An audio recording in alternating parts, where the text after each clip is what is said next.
आउज़ुबिल्लाहि मिनश्शैतानिर्रजीम बिस्मिल्लाहिर्रहमानिर्रहीम। अस्सलाम वालेकुम।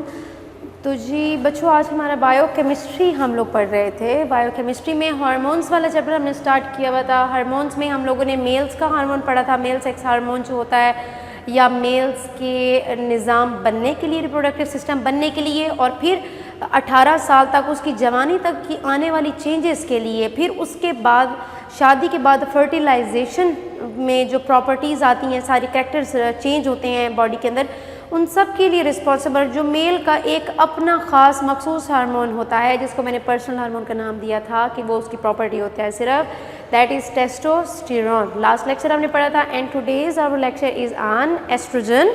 एंड एस्ट्रोजन को हम कह सकते हैं ये फीमेल्स की प्रॉपर्टी होती है, it's just a females personal hormone, females property. Females का अब माँ के पेट के अंदर 9 मंथ्स के दौरान उसका जो रिप्रोडक्टिव सिस्टम बनता है, तो दिस हार्मोन इज़ रिस्पॉन्सिबल। फिर उसके बाद जब वो 18 साल की होती है, जब वो खूबसूरत होती है, जब उसकी आवाज़ बहुत तीखी पिलकड़ी आवाज़ जिसको हम कहते हैं, पिलकड़ी आवाज़ हो जाती है, और वो लंबी हो जाती है, चौड़ी हो जाती है, हेल्दी हो जाती है, ब्यूटीफुल हो जाती है, तो ये बाल उसके बहुत लंबे होने लग जाते हैं।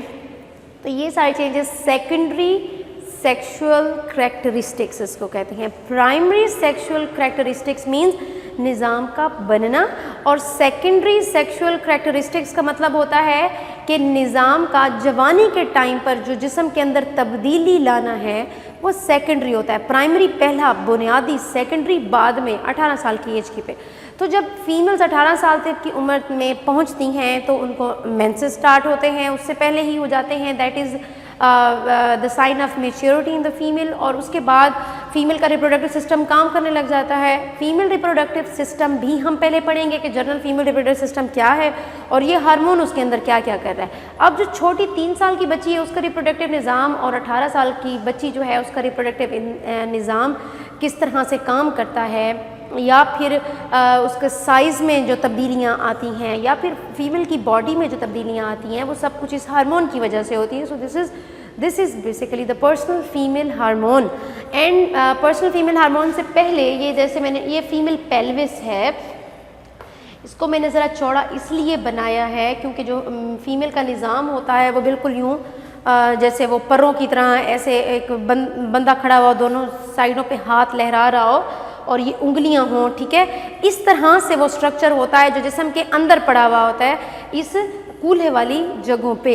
तो ये इन फीमेल्स का जो पेल्विस होता है, जो कूल्हों वाला हिस्सा होता है बटक्स, ये मर्दों की निस्बत चौड़ा होता है, मर्दों का ज़रा सीधा होता है। फीमेल्स में सबसे पहले अगर मोटापे की निशानी आती है तो ब्रेस्ट पर, और उसके पेल्विक रीजन, उसके बटक्स के ऊपर फैट आता है, ठीक है। अब इसमें हम लोग जो फीमेल का निज़ाम है कि फ़ीमेल इतनी खूबसूरत क्यों हो जाती है, फीमेल्स फिर खूबसूरत होने के बाद उसकी शादी होती है तो उसको कैसे प्रेगनेंसी होती है, फिर आगे उसके बाद की चेंजेस क्या होती हैं, ये सब चीज़ें क्यों होती हैं, किस तरह होती है, किस हार्मोन की वजह से हो रही हैं, आपके पूरे निज़ाम को बना के तैयार रख रहा है वो ये हार्मोन है। फिर बाद में इसमें फर्टिलाइजेशन होकर बच्चे का निज़ाम बनाना, सेट करना, वो हमारा एक और हार्मोन है प्रोजेस्टेरॉन। तो एस्ट्रोजन आपकी सारी सेटिंग, सफाई, निज़ाम को मजबूत बना के रख देगा, जैसे एक बिल्डिंग बना देनी है, ये इसका काम होता है। तो सबसे पहले हम पढ़ेंगे कि जो फीमेल का पूरा निज़ाम होता है उसको हम 2 हिस्सों में, एक होता है एक्सटर्नल जेनिटेलिया, एक होता है इंटरनल जेनिटेलिया। एक्सटर्नल जो बाहर दिखाई देता है, इंटरनल जो पीछे है, जो दिखाई नहीं देता, जो अंदर है, जो हम अल्ट्रासाउंड पर देखते हैं, सही है। दूसरी एक ज़रूरी चीज़ है कि बच्चा दानी को हम वॉम भी कहते हैं, हम यूट्रस भी कहते हैं, जिसके अंदर बच्चा बनता है, वो ये इस जगह पे होती है गोल, वो ये वाली होती है सेंटर, ठीक है। इसको यूट्रस भी कहते हैं, इसको बच्चा दानी भी कहते हैं, इसको वॉम्ब, WOMB वॉम्ब भी कहते हैं। बच्चा इसके अंदर बनना शुरू होता है, फिर ये बड़ी होती पेट में ऊपर की तरफ आ जाती है। जब ये निज़ाम है बाहर, जो फीमेल का निज़ाम है, तो बाहर 2 लिप्स दिखाई देते हैं, ठीक है। बिल्कुल स्ट्रक्चर इसका कैसे ऐसे बनता है, 2 लिप्स दिखाई देते हैं बाहर की तरफ, और ऊपर भी यहाँ पे फैट होता है, फीमेल जहाँ पर बाल भी होते हैं ना, वो फैट वाली जो जगह है उसको कहते हैं मॉन्स प्यूबिस, ये दिखाई देती है। एक्सटर्नल जेनिटेलिया जो दिखाई दे उसको कहते हैं ना, हमने 2 चीज़ों में डिवाइड किया, तो ये मॉन्स प्यूबिस इसको कहते हैं, ठीक है। अब ये जो दोनों लिप्स होते हैं, इन दोनों लिप्स को जब हटाएं तो अंदर 2 छोटे लिप्स होते हैं, उन दो छोटे लिप्स को क्या कहते हैं और बड़े लिप्स को क्या कहते हैं। जो ग्रीक लातीनी ज़बान है, लातीनी ज़बान में जो लेबिया लफ्ज़ है, लेबिया का मतलब होता है लिप्स, होंठ, ठीक है। और ये जो फीमेल का स्ट्रक्चर होता है ये भी होंठों की तरह होता है। दो ऊपर बड़े होंठ होते हैं, फिर उनको जब हटाते हैं तो अंदर दो छोटे होंठ होते हैं। जब उनको हटाते हैं तो अंदर दो सुराख पाए जाते हैं, एक दरमियान में छोटे पेशाब का सुराख होता है, एक बिल्कुल जो नीचे होता है सेंटर में यूरिथ्रा पाया जाता है, छोटे पेशाब का अलग सुराख होता है। फिर नीचे जो इन दोनों लिप्स को हटाया जाए तो मेन वेजाइनल ओपनिंग या फिर फीमेल रिप्रोडक्टिव सिस्टम की जो एंट्री पॉइंट होता है, जहाँ से मेंसेस आते हैं, सेक्रीशंस आती हैं, बच्चा आता है, ये वो पॉइंट होता है जिसको वेजाइनल ओपनिंग कहते हैं। इसको वेजाइना भी कहते हैं। अच्छा, ये मेन जो बाहर आपका स्ट्रक्चर दिखाई दे रहा है ऊपर वाला, इसको मॉन्स प्यूबिस कहते हैं। फिर दो बड़े लिप्स हैं, तो लिप्स को जैसे मैंने कहा लातीनी ज़बान में लिप्स को लेबिया कहते हैं, तो बड़े को हम मेजर, बड़ा कहते हैं ना, मेजर, मेजर का मतलब बड़ा, माइनर का मानी छोटा, तो लेबिया मेजोरा हो गया। और इसके अंदर जो दो छोटे होंगे उनको लेबिया मिनोरा कहेंगे। अब इनको भी हटाओगे, जो अंदर फिर सुराख है वो पहला सुराख है छोटे पेशाब का, urethral opening for urine, urine छोटा पेशाब, ठीक है। उसके अलावा मेन दूसरा सुराख है वो है वेजाइनल ओपनिंग, बच्चे वाला सुराख। और तीसरा होता है एनस, जो बड़े पखाने का सुराख होता है। तो फीमेल्स में 3 सुराख पाए जाते हैं, मेल्स में 2 होते हैं, एक बड़े पखाने का, एक छोटे जो छोटा पेशाब है, यूरिन है, या फिर वहीं से मेल की रिप्रोडक्टिव सेक्रीशंस भी आती है, तो वो सेम ओपनिंग होती है। लेकिन फीमेल्स में ये सारा निज़ाम डिफरेंट होता है। तो अब ऊपर जो फीमेल का निज़ाम बाहर बैरूनी दिखाई दे रहा है वो मॉन्स प्यूबिस है, इस पर मसल होता है, ये पट्टा होता है, मोटा होता है, और फिर इसके ऊपर बाल होते हैं, हेयर होते हैं, इस पूरी जगह पे हेयर होते हैं, ठीक है। और फिर जो दो बड़े लिप्स हैं उनको लेबिया मेजोरा कहते हैं। इनको अब खोलोगे तो अंदर लेबिया, ये जो नीले हैं लेबिया मिनोरा हैं, मतलब छोटे वाले लिप्स हैं, उसके दरमियान ये ओपनिंग्स हैं। अब ये सारी चीज़ें जो हमें दिखाई दे रही हैं, अब एक दरमियान में यही जो बड़ा ऊपर वाला मसल है ना, जो आपके बिल्कुल पेट जहाँ ख़त्म होता है और जो आपका स्ट्रक्चर स्टार्ट होता है ना नीचे से रिप्रोडक्टिव सिस्टम, इसी जगह के ऊपर फीमेल्स का जो पट्टा होता है, दोनों लिप्स के दरमियान ऊपर ही एक गोल जगह होती है। मतलब वो ऐसे नहीं कि दिखाई देने में गोल जगह होती है, बस वो सेंसेशंस वहाँ पर महसूस होती हैं, सेंसरी ऑर्गन होता है, सिर्फ सेंसेशन महसूस होती हैं। और फीमेल रिप्रोडक्शन या फर्टिलाइजेशन के दौरान ये सोर्स ऑफ प्लेयर होता है, ठीक है। इसका मतलब कि ये मददगार होता है, हेल्प करता है रिप्रोडक्शन में या फर्टिलाइजेशन के अंदर, अदरवाइज ये कोई बाहर निकली हुई जगह नहीं होती। तो ये आ जाते हैं क्लाइटोरस जिसको कहते हैं। तो अब ये सारी जो चीज़ें मैंने बताई हैं ये क्या होता है, ये एक्सटर्नल जेनिटेलिया होते हैं। और यहाँ पर आ जाएंगे फीमेल ब्रेस्ट आ जाएंगे, ठीक है। अब फीमेल ब्रेस्ट भी साइज़ बड़ा होता है, और पेल्विक रीजन, पेल्विस का भी साइज़, जो कूल्हे वाला हिस्सा है जहाँ फीमेल का निज़ाम पड़ा है, वो भी बड़ा होता है। तो इन दोनों जगहों पे फैट सबसे ज़्यादा, और ये भी रिप्रोडक्टिव सिस्टम में इनका भी बहुत मेन किरदार होता है, क्योंकि फर्टिलाइजेशन के बाद, बच्चे की पैदाइश के बाद दूध माँ का बच्चे ने पीना है यहाँ से, और फर्टिलाइजेशन के प्रोसेस के दौरान भी ये मददगार होता है, दिमाग को सिग्नल देता है। तो ये हो गया हमारा एक्सटर्नल जेनिटेलिया। अब जब ये तो हमें बाहर दिखाई देता है। अब ये जो मैंने दोनों साइड से ये जो तारे निकल रही हैं, और ये जो फिर उंगलियों की तरह एक स्ट्रक्चर बन रहा है, बिल्कुल जैसे मेरा बाजू है ना, बाजू बिल्कुल ऐसे निकल रहा है दोनों तरफ से, ठीक है। जो बच्चा दानी है उसकी दोनों तरफ से यूं नालियाँ निकलती हैं, और उनकी उंगलियां बनी हुई होती हैं, दोनों साइडों पे उंगलियों की तरह के स्ट्रक्चर बने हुए होते हैं। उसको हम कहते हैं फिम्बरी। सो क्या कहते हैं? फिम्बरी कहते हैं। इसने अंडे दानी को पकड़ा हुआ होता है, जिसके अंदर अंडे बन रहे होते हैं, जो मेन फीमेल के रिप्रोडक्शन का काम करते हैं। तो ये फिम्बरी होते हैं, इसने ऐसे पकड़ा हुआ होता है, ऐसे अंडे को ऐसे पकड़ा हुआ होता है, ठीक है। ये उंगलियों की तरह के स्ट्रक्चर होते हैं, ये फिम्बरी होते हैं, इसने अंडे दानी को पकड़ा हुआ होता है। और ये देखो, ये यहाँ से लग किसके साथ रहा है? तो बच्चा दानी के साथ, यूट्रस के साथ ये लग रहा है। अब ये जो यूट्रस की शक्ल होती है, नाशपाती की शक्ल होती है, पियर शेप्ड होती है। क्या होती है? पियर शेप्ड होती है। और इसका एक वेट भी होता है स्पेसिफिक, वो भी देख लेंगे। अब इसमें आ जाता है कि अब हम जब उसको खोलते हैं मुकम्मल तौर पर, तो हमें क्या दिखाई देता है? जब खोलोगे तो इसके दोनों साइडों से ये नालियाँ निकलेंगी। इन नालियों को हम कहते हैं फैलोपियन ट्यूब्स, यूट्राइन ट्यूब्स, दो तरह कहते हैं। यहाँ पे फीमेल का जरासीम जब मेल का जरासीम जब फीमेल में दाखिल होता है फर्टिलाइजेशन के दौरान, रिप्रोडक्शन के दौरान, मेल और फीमेल का जब मिलाप होता है, तो जब मेल का जरासीम दाखिल होता है तो वो यहाँ पर लाया जाता है, तो फिर ये जो फीमेल का आर्गन है ये ऐसे पंपिंग एक्शन होता है, ज़ोर ज़ोर से पंप करता है, ऐसे पंप करता है, तो ये सारा जो सेक्रीशन होती है उसको ऊपर ले जाता है इसके अंदर, नालियों के अंदर, फैलोपियन ट्यूब्स कहते हैं। फैलोपियन ट्यूब्स में पहले ही अंडा इंतज़ार कर रहा होता है मेल जरासीम का। मेल जरासीम स्पर्म होता है, फीमेल का एग होता है। वो नाली के अंदर अंडा दानी से निकल के पहले ही इंतज़ार कर रहा होता है कि मुझे जरासीम यहाँ मिलने आएगा। यहाँ मिलते हैं, अगर मिलाप हो जाता है और दुश्मनों के हाथों नहीं चढ़ते हैं तो दोनों मिलके फर्टिलाइजेशन कर लेते हैं और फिर ये एक बनकर ये वापस यहाँ पर बच्चा दानी में आकर और लग जाता है और बच्चा बनना शुरू हो जाता है। ये आपको सिंपल इंट्रोडक्शन देने का मकसद ये था कि ये कुछ चीज़ें हैं जो आप लोग पूछते नहीं हैं और ये आगे क्लियर होना भी ज़रूरी है।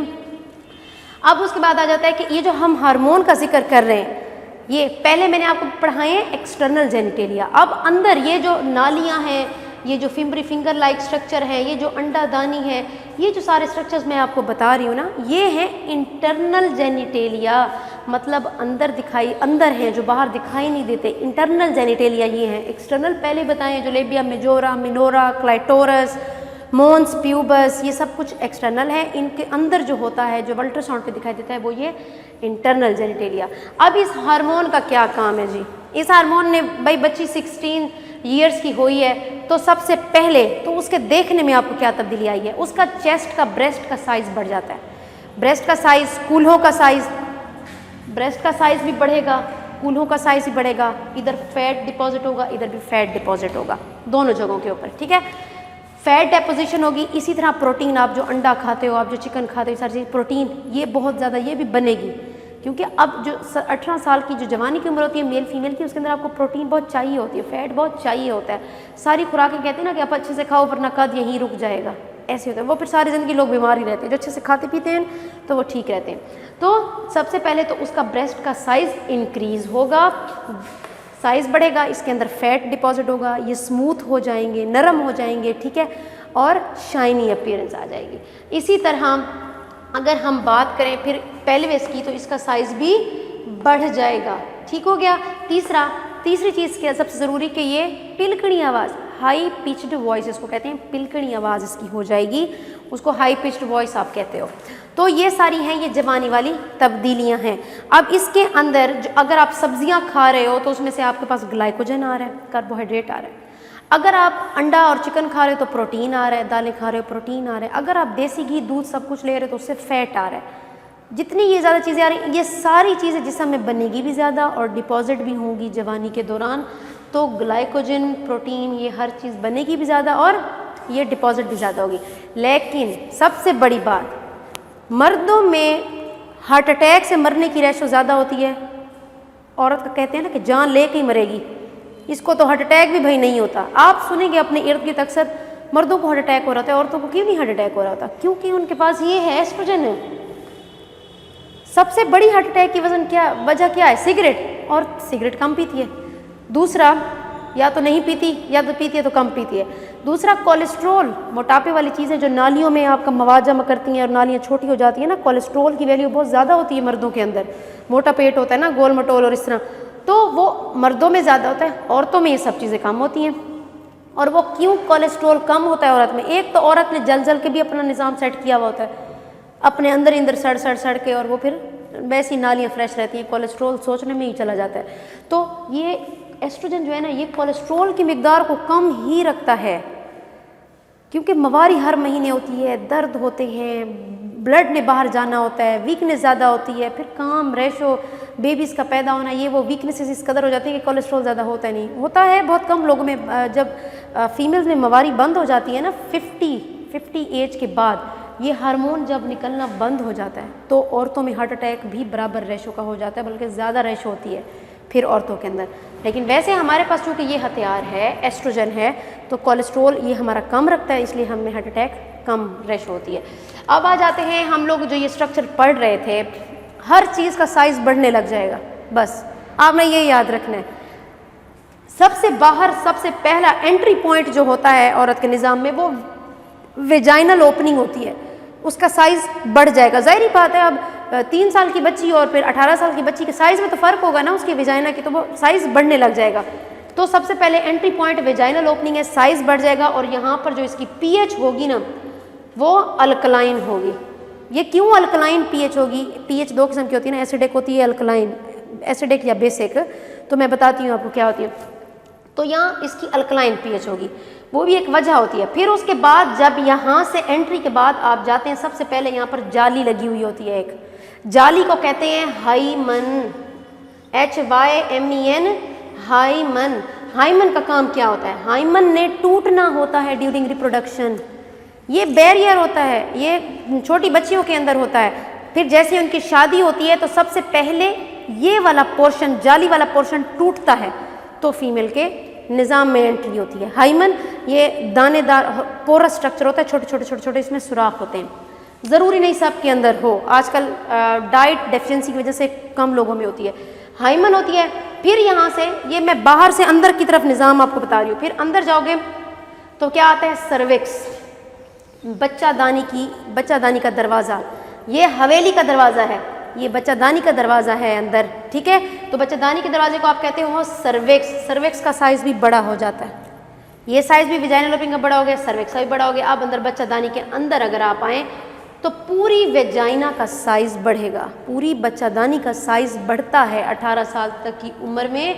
और इसकी जो मसल्स होंगे, उसके ऊपर जो पट्टे होंगे ना, जो हम पढ़ रहे थे, बाहर जो स्ट्रक्चर पूरा दिखाई दे रहा होता है फीमेल का, वो सारा का सारा थोड़ा बड़ा साइज़ का होगा। उस पर थोड़ा फैट आएगा, वो ज़रा नरम होगा, फैट आएगा।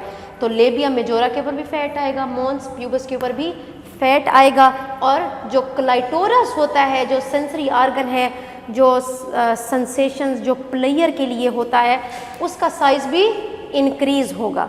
वेजाइना का साइज़ भी, इसका साइज़ भी इंक्रीज़ है, सर्विक्स का भी इंक्रीज़ है, पूरी की पूरी जो वेजाइना का भी इंक्रीज़ है, यूट्रस का साइज़ भी इंक्रीज़ है। अब इसकी जो अंदर की पीएच है वो एसिडिक हो जाएगी। एसिडिक होती है बहुत ज़्यादा। एसिडिक क्यों होती है? आप जब सब्जियां ज़्यादा खाते हैं ना, तो उनमें से आपको ग्लाइकोजन मिलती है, तो फिर जवानी के दौरान तो बड़ी ग्लाइकोजन चाहिए होती है, यहाँ दीवारों के अंदर डिपॉजिट होना शुरू हो जाती है ग्लाइकोजन जब डिपॉजिट होना शुरू हो जाती है ना, तो वो क्या करती है? वो पीएच को एसिडिक कर देती है। हमने पहले पढ़ा है ना कि हमें सब्जियों में से ग्लाइकोजन भी बहुत चाहिए होती है, तो वो यहाँ चाहिए होती है, जब यहाँ पर डिपॉजिट होती है तो पीएच अपनी एसिडिक कर देती है। एसिडिक पीएच की वजह से अब तेज़ाबियत बहुत ज़्यादा हो गई है ना, तो इसीलिए वेजाइनल ओपनिंग के ऊपर जब ये बड़ी होती है तो और इसके अंदर रतूबतें बनती हैं ना, यहाँ पर सेक्रेशन ये सूखी नहीं रहती है, नरम नरम रहती है, इसमें बिल्कुल लबलबा तरह की सेक्रेशंस रहती हैं, तो पीएच अल्कलाइन हो जाती है ताकि ये एक दूसरे का मुकाबला कर सकें और निज़ाम बराबर रख सकें, न्यूट्रलाइज करने के लिए होती है। अंदर की एसिडिक पीएच है, बाहर की अल्कलाइन पीएच है। अच्छा, अब आ जाता है इसमें जो बच गई ये चीज़, तो अब ये जो नालियाँ हैं जहाँ पर मर्द और औरत जरासीम का मिलाप होता है, यहाँ पे क्या होता है? ये नालियाँ भी साइज़ में ज़रा बड़ी होती हैं, इनके अंदर ये उंगलियों की तरह के स्ट्रक्चर सिलिएटेड होते हैं, धागेदार, ये बनना शुरू हो जाते हैं ताकि यहाँ पर अंडे को यहाँ से ला सकें, यहाँ बिठा सकें, मेल जरासीम का ला के मिलाप करा सकें। और दूसरा यहाँ पर सक्रीशंस, पानी का बहाव की तरह की रतूबतें भी ज़्यादा खारिज कर देते हैं ताकि अंडे को आसानी से जल्दी ले आया जाए, वहाँ से मेल जरासीम की फर्टिलाइजेशन करवा के वापस भेज दिया जाए, ठीक है। दूसरा, जब फर्टिलाइजेशन का प्रोसेस होता है, मेल जरासीम जब अंदर एंटर होता है तो तब इसकी भी यूँ कॉन्ट्रैक्शन होने लग जाती है, तो ये मेल जरासीम को यूँ पकड़ रहा होता है, पूरा निज़ाम फीमेल का मेल जरासीम को यूँ पकड़ रहा होता है, ठीक है। आई होप क्लियर है, जितना मैं खोल के पढ़ा सकती थी बच्चों, I guess I am clear. और दूसरा, आप अपनी बुक्स को एक दफ़ा जब गो थ्रू करोगे तो इंशाल्लाह ताला there will be nothing left to understand इंशाल्लाह ताला। So next we are going to study our next hormone, that was sufficient for today. Thank you and अल्लाह हाफिज़।